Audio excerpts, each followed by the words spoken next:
It also tends to be energy intensive, and oil prices have been quite high. It doesn't help to create income among the poor, who are the hungry. What happens is, it's often done, often what happens is there's a cop-out. In terms of your agricultural production, it's much easier to take the advanced technology, get dramatic production increases, even if you put people out of work. You get more dramatic results that way than if you take the slower route with less capital-intense technology, where what you have to do in addition then is to deal with malnourished workers who are not very energetic and trying to get them so that they can work effectively in producing a larger output. It's easier to bring new machines in that will do the job than to get the current workforce up to snuff in terms of maximum productivity. Now, there is in general, I think, in third world countries, an insistence, and I think this is another problem with the agricultural production strategy, that agricultural development projects be controlled from the national capital, centralized administration. And this has created all sorts of problems. One is, first of all, there's very limited expertise. That's one of the reasons you can account for it. There aren't very many people who are really expert, and they're probably all likely to be in the national capital. And so that accounts for why you centralize control. And then also there's scarce resources. You can't afford to allow too much local autonomy because there's just not enough flexibility financially. But of course, what centralized administration does is stifle local initiatives. And it also creates inflexibility and unresponsiveness. And it also complicates the problem in getting to the poor.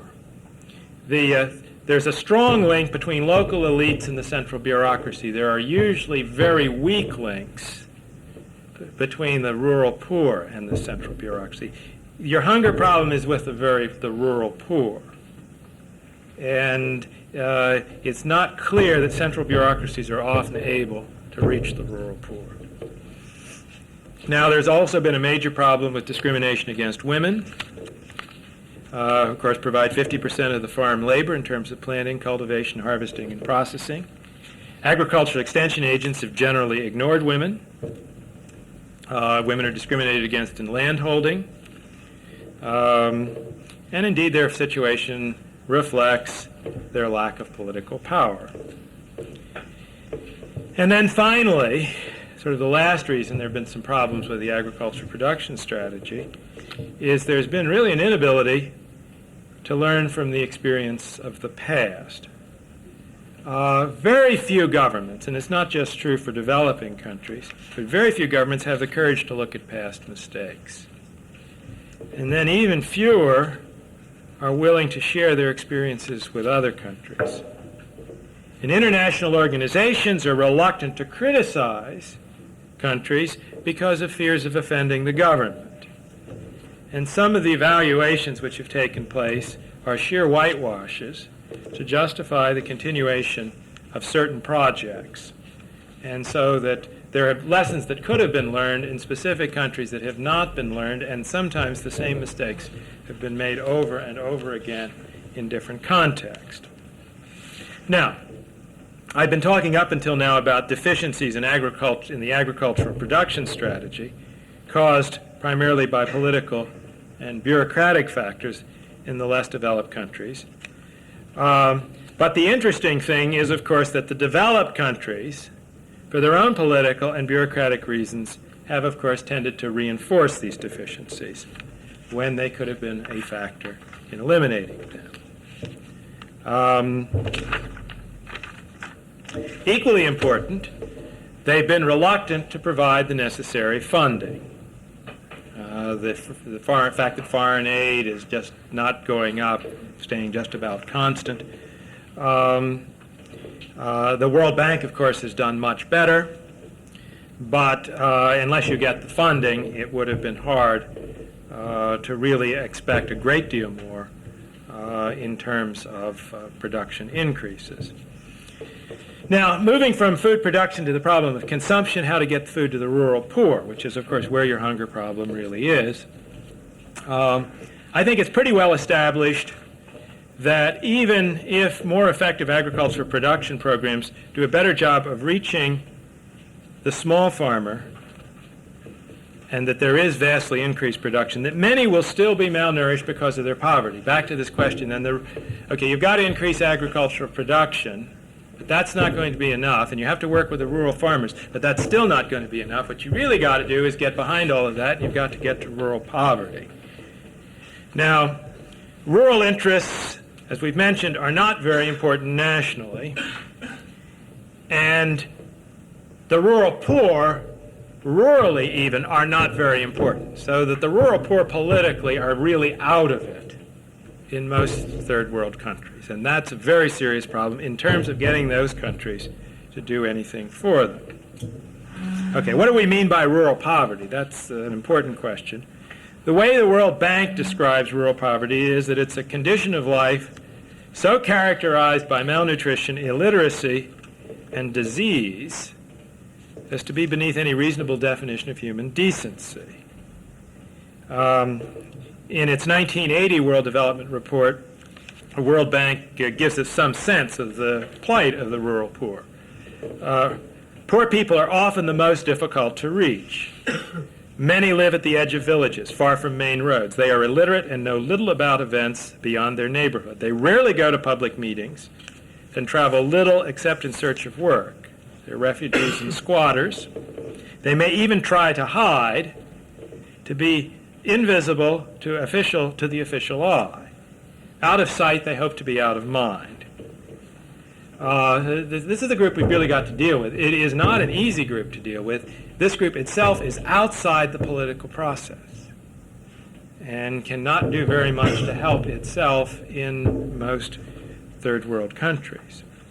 Now, national elites, with so much to worry about from urban masses, can and do easily ignore the rural poor.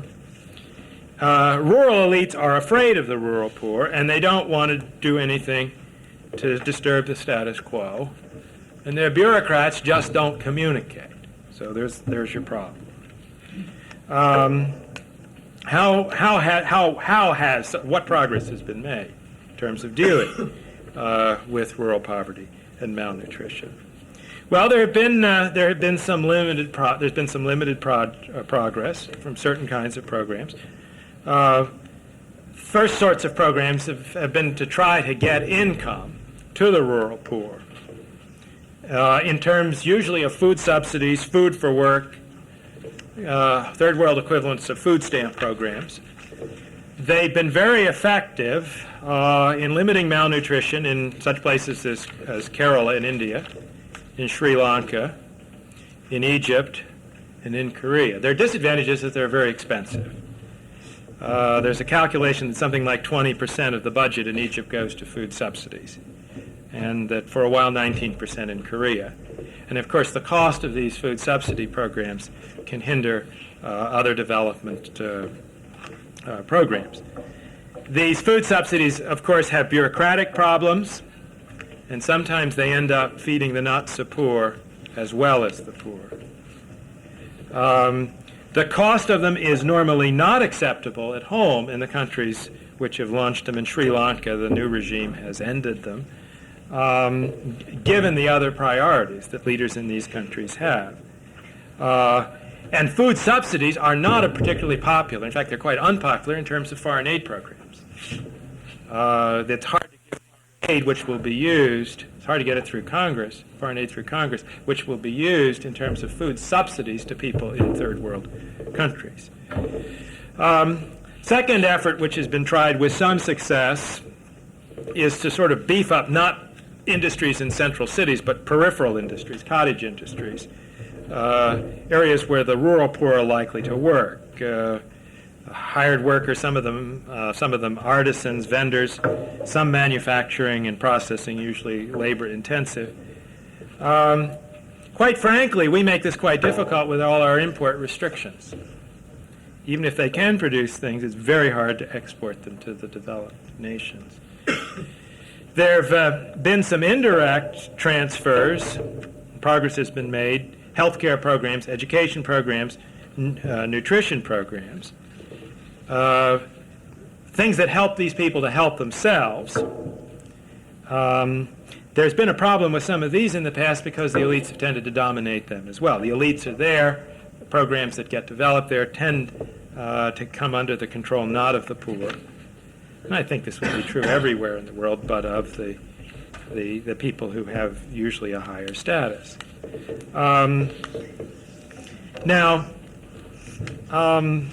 The problems with sort of these direct efforts to help the rural poor is, of course, I mentioned the funding problem.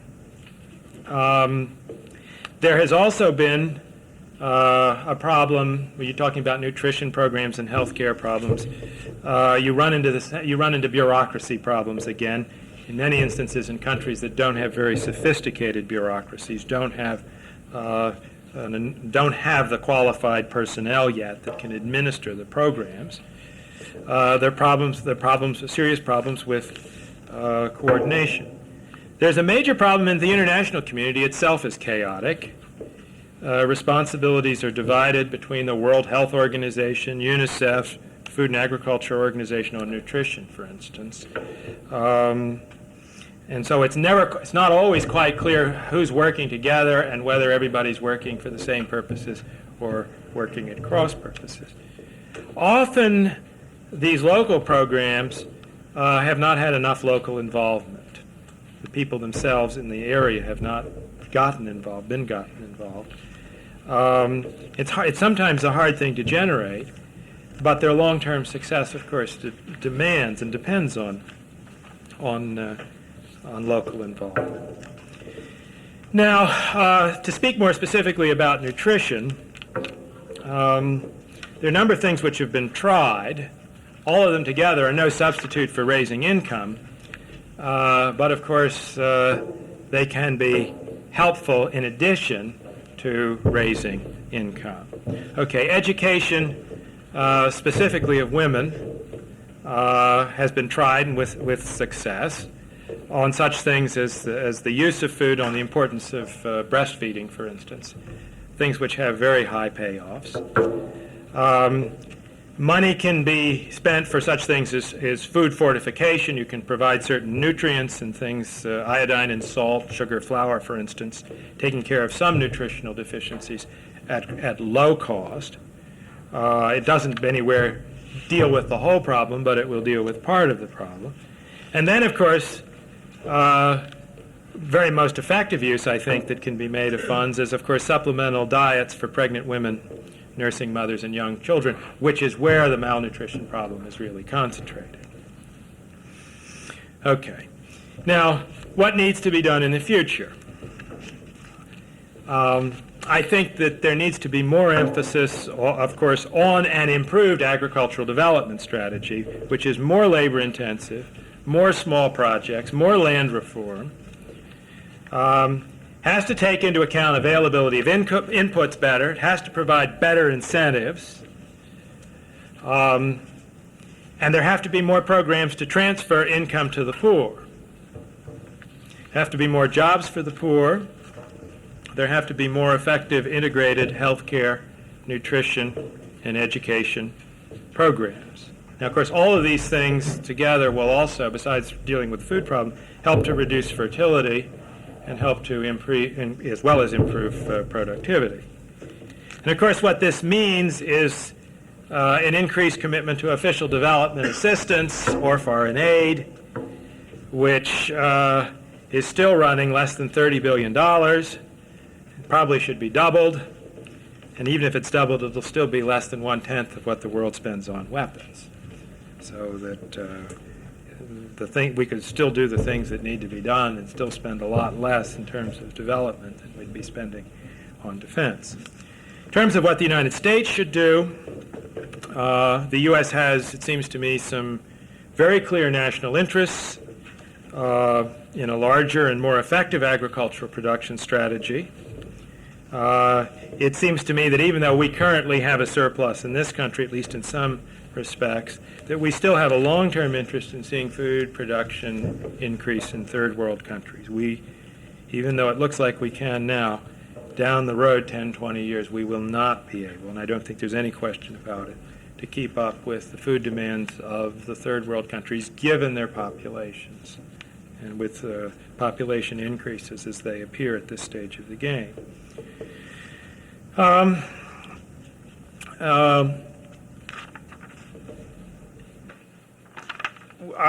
think the reason we really have a stake in third world food production, another reason we have a stake, is that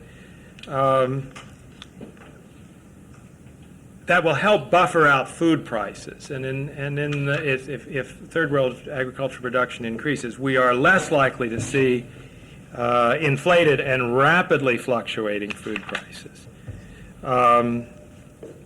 Now, at another level, it seems to me we have a strong humanitarian interest in seeing enough food produced to meet increasing world demand. If agricultural development in the less developed countries proceeds to the point where it becomes the engine driving the entire development process, I think one can actually even make a case that America's overall export picture will be improved.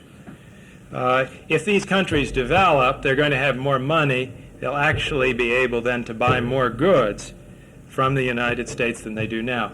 Increased agriculture production may be part of the key to that development effort.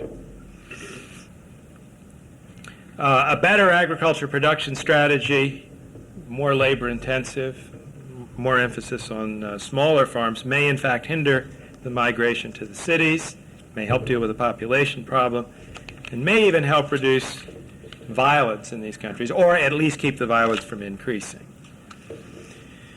Now, of course, we have a humanitarian interest in seeing the end of malnutrition. I think we have an interest in providing income to the rural poor and nutrition services. These are humanitarian reasons, and that these things would help contribute to the decline of the world population growth and contribute to a more efficient development effort, which I think is in our interests. Now, of course, what is the United States doing now? Of course, our development assistance is woefully low. We are 12th in terms of the percentage of our gross national product, though we still give more in dollar terms. I think we give something like 0.27% of our GNP to development aid. This was as opposed to 2.7%, which we gave to the Marshall Plan in Europe right after World War II. And then we give only 0.04%, practically nothing, to the low-income countries. We spend for development aid only about 1/20th of what we spend on defense, which is not very much. U.S. development assistance, it seems to me, still is shaped by a narrow concept of national security, which frequently conflicts with long-range development goals. Development assistance has never been permitted to focus single-mindedly on raising living standards in third world societies, which seldom pose a direct military threat to U.S. security. Hence, some of the neediest countries receive last claim to America's political attention and economic resources. Despite the rhetorical flourish of aid to the poorest of the poor, more than half of our bilateral development assistance goes for economic support to political allies of the United States. There's the continued predominance of foreign policy national security objectives in our aid program, aggravated by the dispersal of development-related agencies throughout the government. They're all over the place. Bilateral development assistance is planned and carried out by the Agency for International Development. The Treasury Department has primary authority for multilateral development banks, the Office of the Responsibility of Commerce and the President's Special Trade Representative. State Department has some responsibilities. Treasury's got others. Divided authority. The end result is that there is no voice, it seems to me, within the United States government that is either independent enough or powerful enough to defend long-term economic development goals against competing short-term political or military objectives. To the extent that we do focus on long-range development goals, we're fixated for the moment on the agricultural development strategy, for instance. There is not much interest yet that I can see in programs to increase the income of the poor, or for that matter in nutrition, healthcare, and education, although this may be shifting. Food aid, it seems to me, could still be, I think it's getting better, but it could still be used more purposefully to ensure that malnourished people get the maximum benefits. Now, some suggestions for the future, of course, I think we ought to double development assistance. I think we ought to give more support for consumer-oriented food programs, food subsidies perhaps. Greater aid for agricultural development programs of those countries that support land reform, greater involvement of small farmers and local participation in decision-making. I think we ought to promote production of products which are disproportionately consumed by the poor, such things as cassava, yams, and millet, so that the rich will not gobble up the production increases. And I think we should give very significantly increased aid for more efficient nutrition programs coordinated with education, healthcare, and birth control. It seems to me a very strong case can be made for all of these things, that we have the United States has tremendous leverage and influence on the food issue.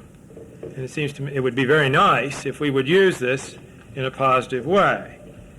If we would use it to backstop rather than to undermine progressive leaders in third world countries. And if we would use it to backstop the progressive leaders rather than the repressive ones, as we have done many times in the past.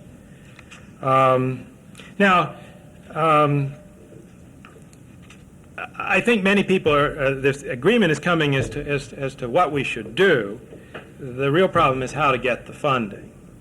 And it seems to me we have some good opportunities, and that the case can be made that it's a very good investment.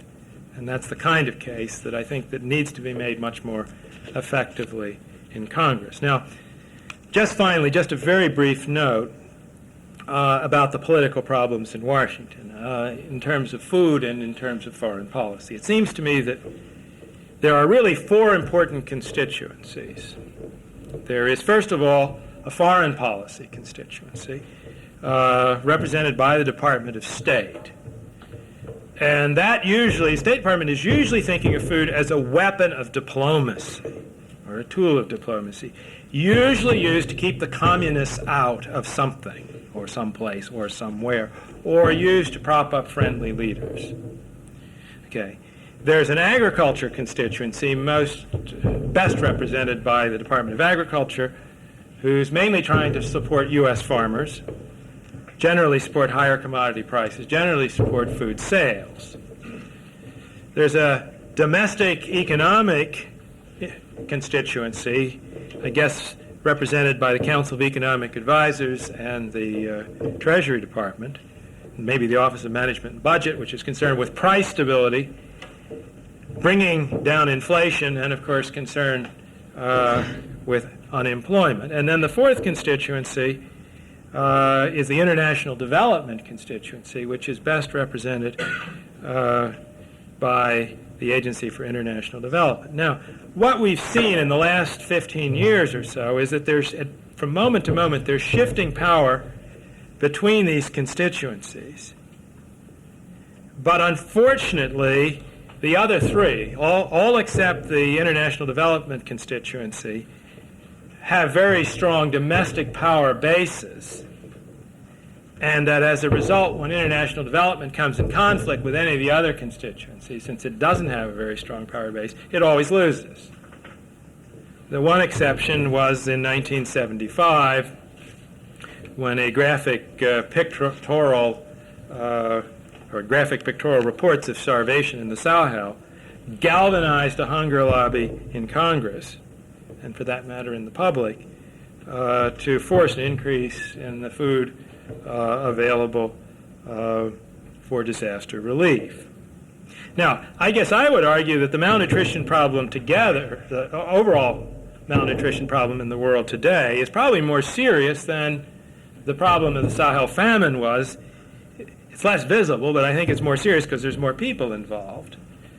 And it seems to me that there is a very real question as to whether people can be galvanized by this problem so that they can put pressure on the leaders in Washington to respond to this problem like they responded so well to the problem of starvation in the Sahel.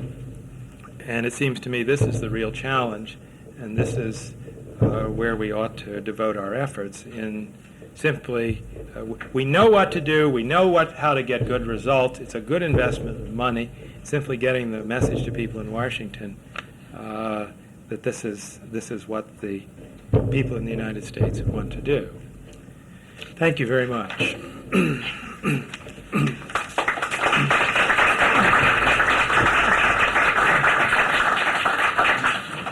Don't go away. I think we can take 10 or 15 minutes for questions, and I'm just going to, if you want to come right back up here, and you can field your own questions, and we'll save a little bit of interchange. Any questions? Yes, sir. To catalog the problems and failures of the world hunger problem or the chronic malnutrition problem, I kept thinking if I was going to make a generalization about what you're saying to me, now tell me if I got it right or not. It's not a problem of absence of agricultural science. It's not really basically an economic problem, but rather a sociological political problem. Social political problem. That sounds strange, and that's a generalization I got from all that you said. Then when you came out to say, well, what we ought to do about it, you went back to say that we need to emphasize the agricultural production phase. I don't understand your reasoning. Well, all right. Yeah, I think that you misunderstood a little bit of what I was saying in the first part. What I'm saying is the overall hunger problem is tied to a number of different things.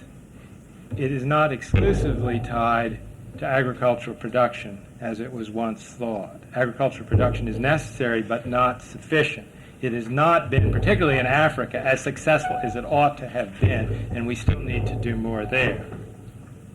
Okay, there is also a problem in terms of just plain old poverty, giving people the money to buy food. Even if the food is available, even if we increase production and we don't deal with poverty, we still haven't dealt with the hunger problem. Then there's a third thing of direct nutrition support, and education and health care and birth control, things of that sort. All of these things put together will deal with the hunger problem. None of them individually will. And the message that I was trying to get across is that we have to do better on all scores. We've concentrated too much on agriculture development, not enough on some of the other things. But we can't give up on agriculture development either. You were saying Yeah. to get there from here is largely a social political problem. Well, social political is involved in all of those things. Most of the decisions. The problem is not with the economists on any of those scores. I think people know what to do and we know what will work. The problem is getting the politicians to take the appropriate, and I agree with you on that point, take the appropriate actions in all of these areas. The politicians have been the ones who have messed up most of the programs up to now. Yes, that's right.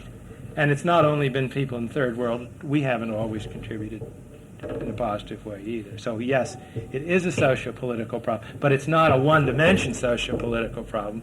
It's what governments do with regard to production, with regard to nutrition, with regard to poverty. All of those things together, it seems to me, are very closely linked. And that was what I was trying to get across, that there's more to it than food production per se. Thank you. Question? Yeah. Have you ever seen a hunger, or maybe I shouldn't say hunger, but a lack of food, shortfall of food, where the farmers were receiving a price that they could make money at when they're selling their product? Have I ever seen a what of food went? Shortfall of food. In other words, the farmers didn't produce the food. Are you saying if the farmers have the incentive, they'll produce the food invariably, Sure. whatever is needed? Well, except in extreme drought situations. Yeah.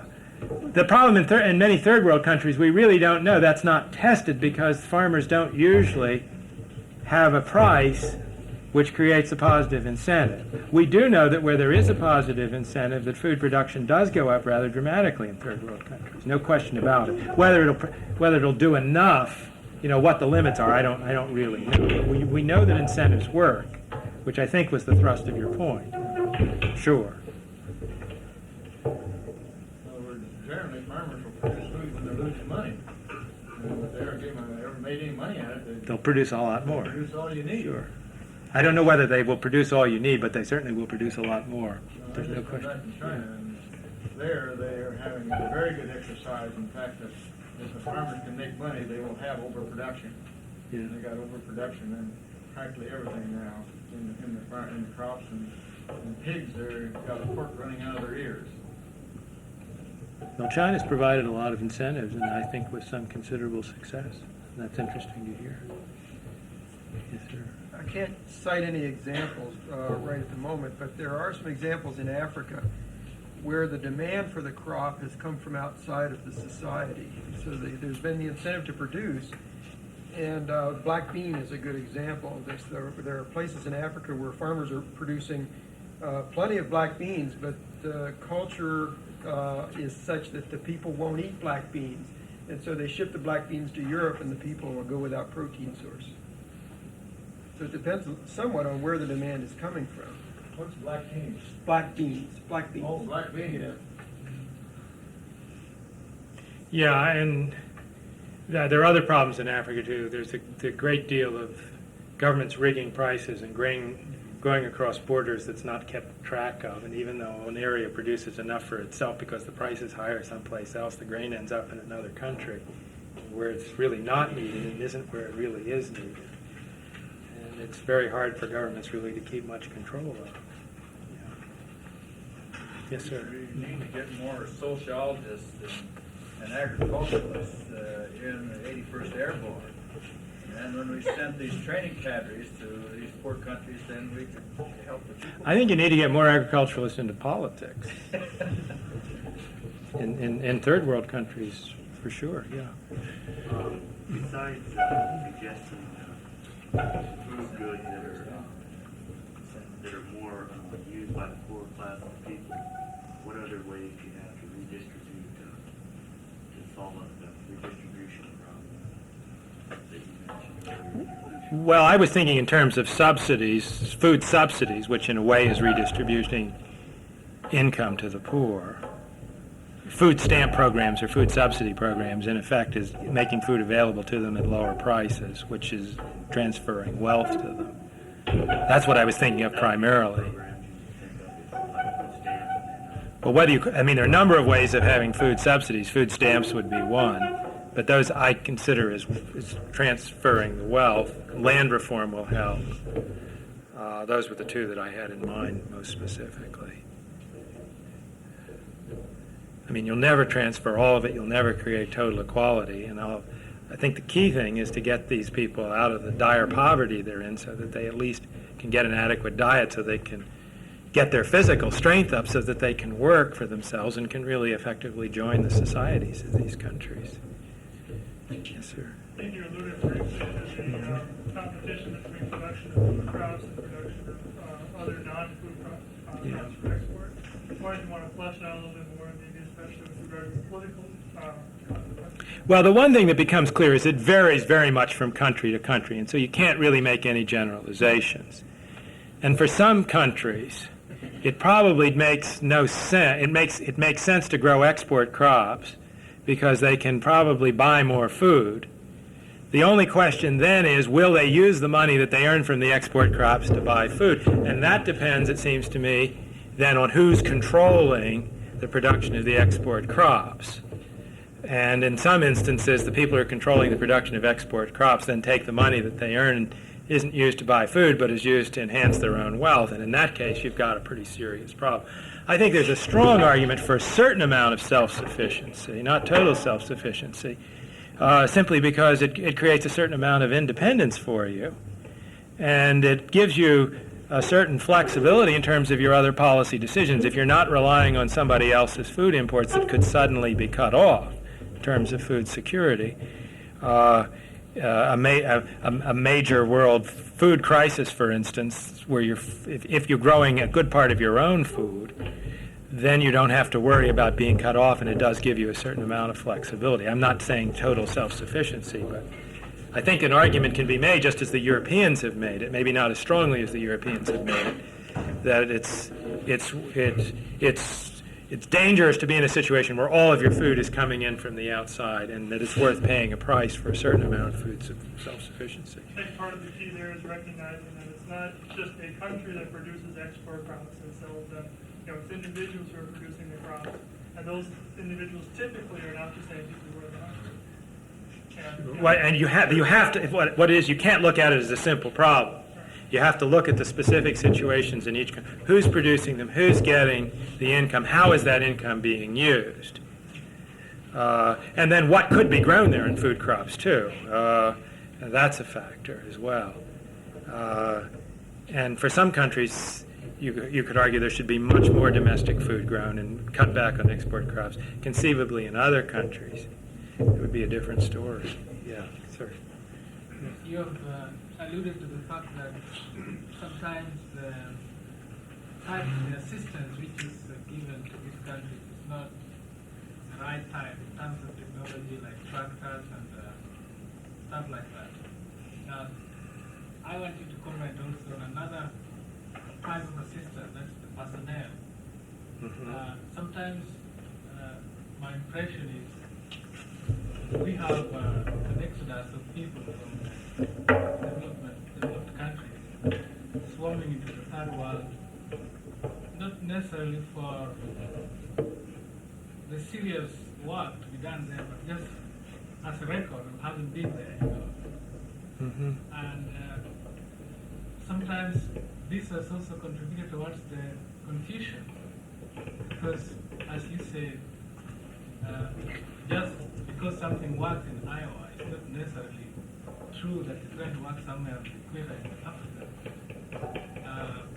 Would it be possible to get more fiscal type, people who really go there because they want work, not because they want to go for it, to have it as a record that they have been the third world, stuff like that. Don't you think there's a problem in the type of personality? Yeah, now are you thinking more in terms of U.S. programs for this, or more in terms I'm of... thinking, world, international organizations, bilateral, things with the Food and Agriculture Organization, that sort of thing, the U.S. included. U.S. included? Sure. My guess is you'd be able to get enough people if you could get the programs going. That would be my guess.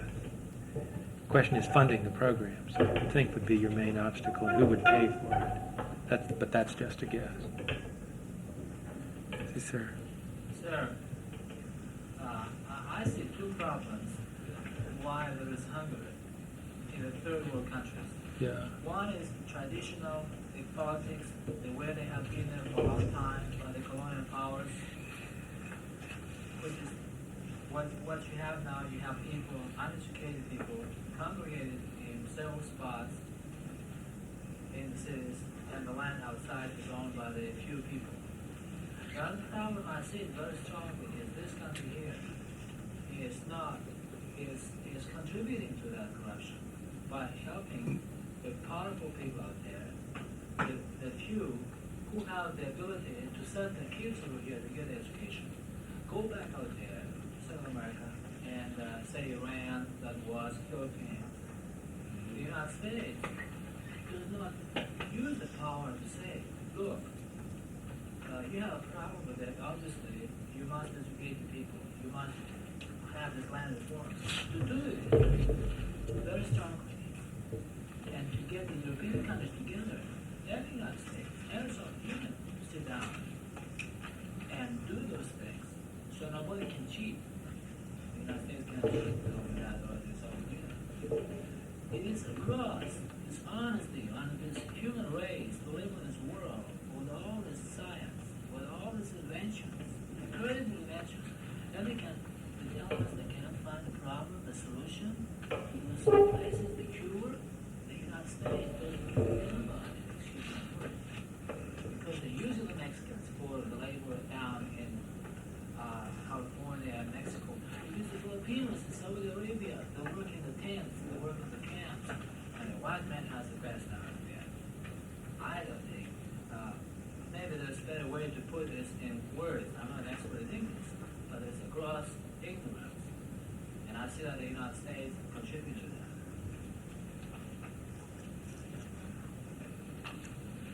Yeah, the one thing that comes across to me is that the sources of the problem are many. I mean, some of the problems come from the United States and some of our policies. Some of them from the Soviet Union. Some of them, though, are local. Some of them are colonially induced. Some of them are not.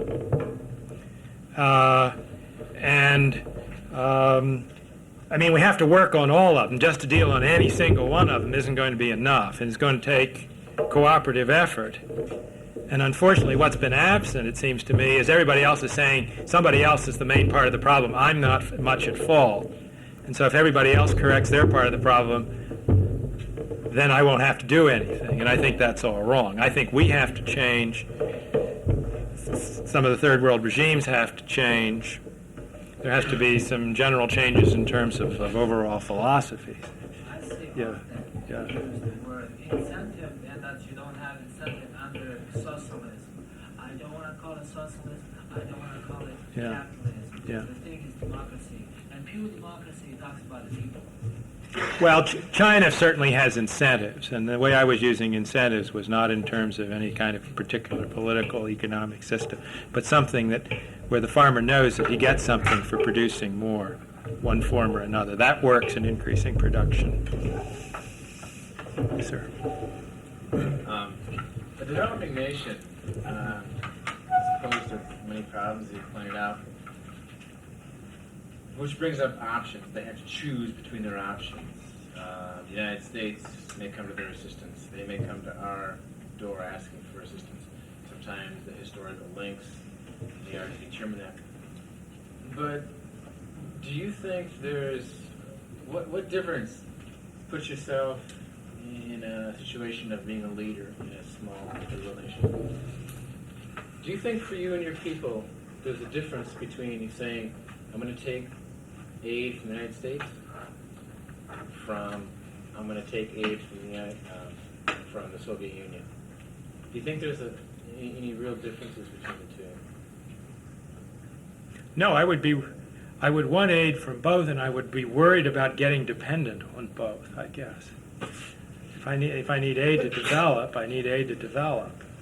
But I would be worried in the process of taking aid that I was tying my hands and losing my own future autonomy.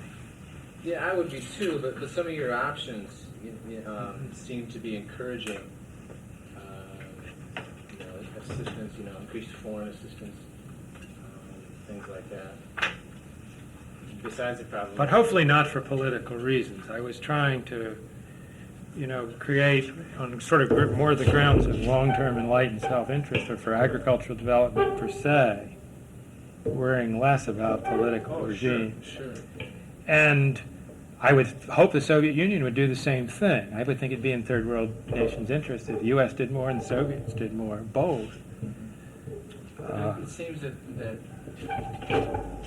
Ethiopia, Nicaragua, the Philippines, other Southeast Asian countries, that they're posed with having to make a choice between the two, and that we know that if it's coming from one, then we may not jump in. Well, my personal feeling is often we push people too hard on making a choice and push them into the other camp. And we have thought there were political stakes far out of proportion to what there have actually been. But that's my own view. The problem is, it seems to me, the people who are making aid policy are usually concerned almost exclusively with the political in a short-term sense. Whether communists are getting in someplace or whether they're not. and often exaggerating fears. And not enough emphasis has been placed on the long term, and that there are other things in the country besides simply a communist threat that have to be dealt with. And I think that's unfortunate in general. Sir. Where do you put the emphasis? If you could cut the energy required, and I mean the human energy to produce a unit of food to 1/10, would this be of any value?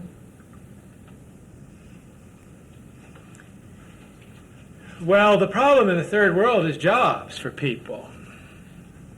Well, you said And, I mean, the- malnutrition, so they couldn't do anything.